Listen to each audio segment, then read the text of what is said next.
whenever we were on the landing beaches at Peleliu and we were collecting the sand and all that, I remember, of course, we had Tracy. She's filming the documentary Mhm. for Beyond the Call, and Scotty was there, Yeah. of course, Mike, and I'll uh, I'll never forget, man. Like taking a knee on the sand and starting to collect it and thinking about, man, the sand that I have in my hands right now could have very well had a few fallen Marines on it Mhm. just 80 years ago.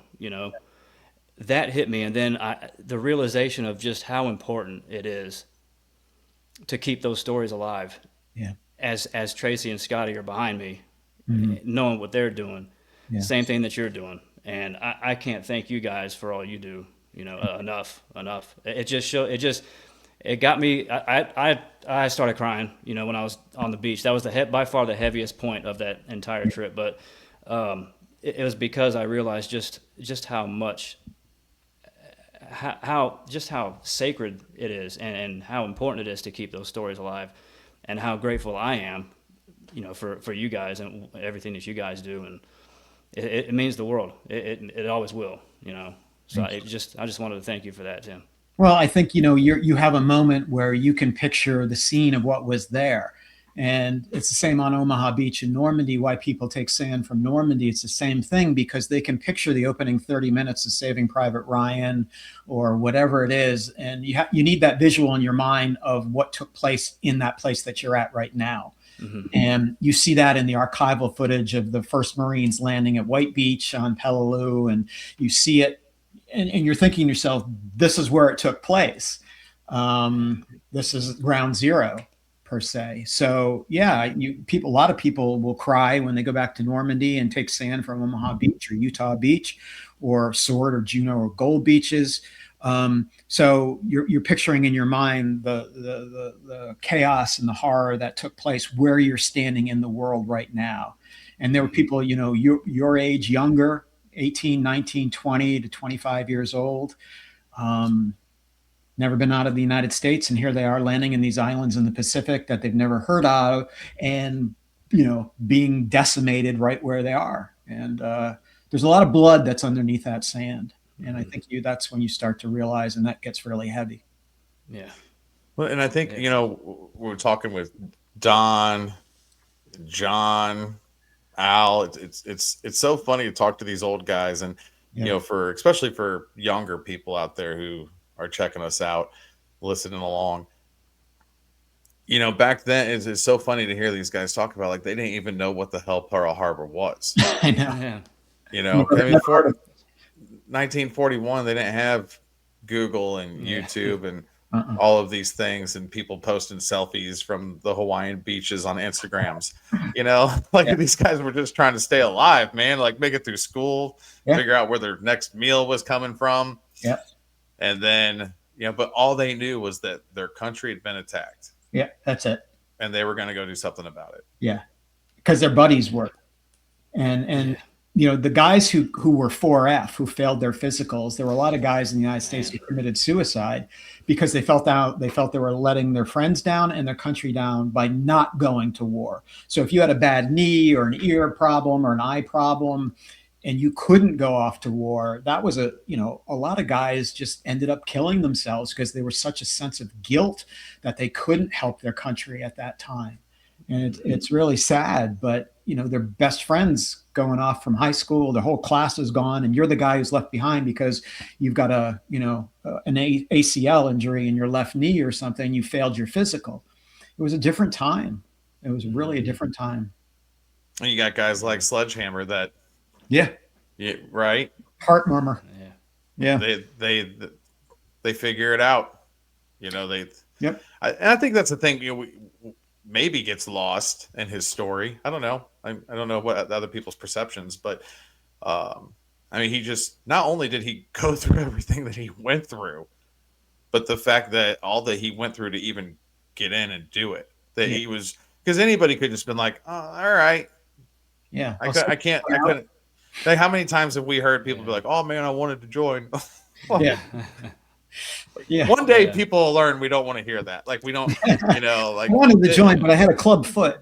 yeah. Like, I don't think anything less of people that didn't go. We Yeah. just, Right. like, we don't need to know that you wanted to, or you thought about it. Like, Yeah. we don't care. Yeah. It's a Yeah. you thing. It's not a us thing. We don't look at anybody differently. Yeah. But yeah, just his determination, his sheer determination to get over there and go and do what he did. And then, for what it's worth, I mean, that's, with the old breed, Hmm. I mean, how impactful is that book? One of the Uh, best. yeah, Between Sledge and Lecky writing their books, I mean, that's what the Pacific series was based on, really. Those two books. And then, Band of Brothers is based on the Ambrose book. Um, but both talented writers. I mean, Sledge and Lecky was an incredible writer, and Sledge was too. But when you think of Pacific books, you start with the old breed, and then Helmet for My Pillow, and that kind of thing from Lecky. But guys who are able to articulate what they went through, that's hard. Yeah, it is hard. That's what I tell everybody. That's like, if you ever have an interest in the Pacific theater during World War II with the old breed, Yeah. that if you want to know what it was really like with the old breed. Yep. I Yeah. mean, It's that again. That's that micro narrowing it down to one person's view and what they went through, and it's just everybody's got their own story. yeah, it's crazy to think that he's one of how many, Yeah. Yeah. and then of course the guys who couldn't make it home, that they have a story as well. Yeah, and a lot of them take them to their graves. A lot of them just feel as though I'm just going to not tell anybody about this. And some of the best stories of World War II would never be told. And Well, it's crazy when we were just back in February being out in Fredericksburg. Kyle Gentry was talking about them finally figuring out who were the flag raisers on Iwo. Yeah, amazing story. And It wasn't Bradley. It wasn't Gagnon. It's these two other guys no one's ever heard of. they never told anybody. No, they never told anybody. And, It- Bradley's son wrote a whole book based on his dad's recollections of doing that, but it's also the fog of war. And did he do it intentionally? No, it's just, you guys have been in combat. It's chaotic. I mean, you never know. You're living for the moment. You're not planning, you get out of it. You're just happy to be alive. You're just trying to stay alive, as you said at the beginning of this program. And, that's the fog of war that happens sometimes. People think they were in one place and they weren't there, but does that make them a liar? No, it's just Iwo Jima was unprecedented in terms of the chaos and the killing and everything else. And so it doesn't make me think any less of them. They were still on Iwo Jima. Well, and like you said at the beginning as well, right? Like, nobody wanted to come home with like I'm a hero. Yeah. So the guys that raised and didn't get credit for it, yeah, they probably didn't want the attention. Nope. They didn't want the being paraded around and raising money for bonds. And Well, you saw what it did to Ira Hayes, and Hayes became, it was an alcoholic and died in a pigsty, and I mean, it just, some guys couldn't handle it. The guys who were there really couldn't handle having to leave Iwo and being paraded through Soldier Field in Chicago and being called heroes when so many of their friends had been killed on that island, and all they wanted to do was go back to be with their band of brothers. That's crazy too, isn't it? yeah. That the guys that, and it's so weird. We hear those stories. One of my buddies, we got out, Neil, and you guys went over, and I never knew this. I didn't know this until we did this reunion put on by the Simplifying America's Fund, which I always encourage people to do some kind of reunion. Yep. And one of the beautiful things they started doing is they started bringing in like a group counselor type person. That's a good idea. And we had this, this group session. We were in there, and one of the guys I'd been with all 4 years, man. And I mean, he came, like, we're good, close friends. And he talked about when you guys left, like going down and watching the buses drive off for Cherry Point and like just breaking down into tears. And it's like, and you hear about the letters, the guys that came back, and they were sending letters to the guys that were there on Iwo and Okinawa and things like that. And it's just one of the, man, I dropped the F-bomb once. I'm not going to do it, but it's a total, Yeah. It's a total mind cluster, right? Of Yes. Mind fudge. yeah, that what it does to people. It's yeah, you can't explain it. Yeah. Like you said, like people can get close. I mean, like there's tragedies that happen. People like 9/11 survivors and Mhm. Pearl Harbor survivors, and people Yeah. that were on that island that weren't military. I mean, there's a lot of people affected. Yeah. Holocaust survivors, like you said, and Mhm. even those that survived the dropping of the bombs in Mhm. Nagasaki and Hiroshima. Yep. Uh, but yeah, it's uh, when we say and when we say we appreciate everything that you guys do. Uh, I always go back to the line from Full Metal Jacket that Marines die. That's what we're here for. But the Marine Corps lives on forever, Mm. which means you live on forever. And people like yourself and all of the actors Yeah. They and do a great job. Tracy, Yep. you all keeping the stories alive. You keep us alive. You keep our brothers alive. Because as you know, there's this huge part of us, this fascination with going to these different places where our ancestors. Yeah. Listen, Marines wouldn't be so badass Mm. if it wasn't for things like the Pacific, World War II, Bella Wood. Yeah. Like who was it? It was Bruce McKenna. Mm. When Bruce McKenna was like, "Listen, man," he's like, "Marines were just a bunch of pirates till the Pacific ended." Yeah. Yeah. Like that's where Revolutionary War, back in the Revolutionary War. like that's where they Yeah. solidified. Yeah. And I'd argue that even before that, Bella Wood was a pretty big deal. But Yeah. I get where he was going with it, and I appreciate him for it. Yeah. But Yeah. you guys tell those stories, man, and it means the world to us. Thank you.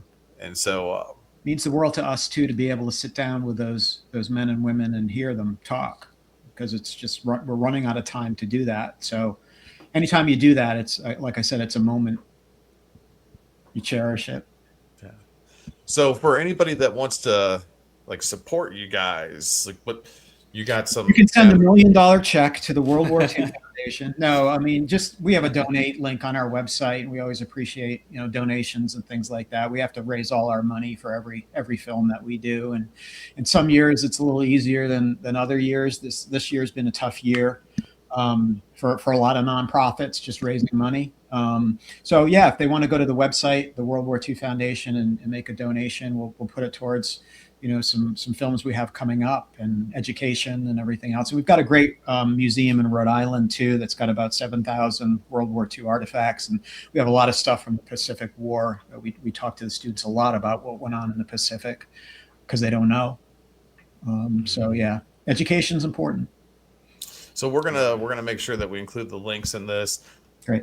So that they can support you guys, check you out, check out the apps that you all have, so that they can learn and just. I mean, really, the work that you guys have done is brilliant, and it means a lot, and it can help a lot of people out. Is there anything else, like a shout out or just anything that maybe I haven't covered that you're like, man, people need to know this? No, thank you guys for what you do as well, and for not only for your service to the country, but still wanting to talk about what you did and what others have done before you guys. I think that's important. I think anytime you can get the message out there, however you get it out there, whether it's films or podcasts or books or so many talented World War II authors out there.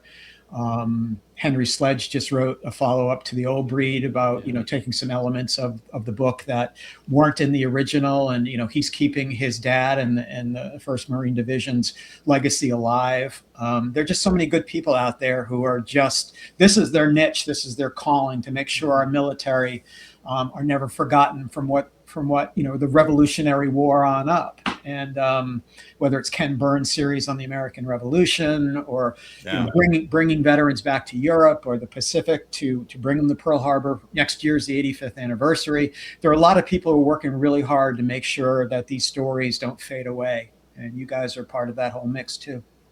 Yeah, we will be there. We have to be there, or I think our lives get ended by Tracy. See you there, then. I'll see you there.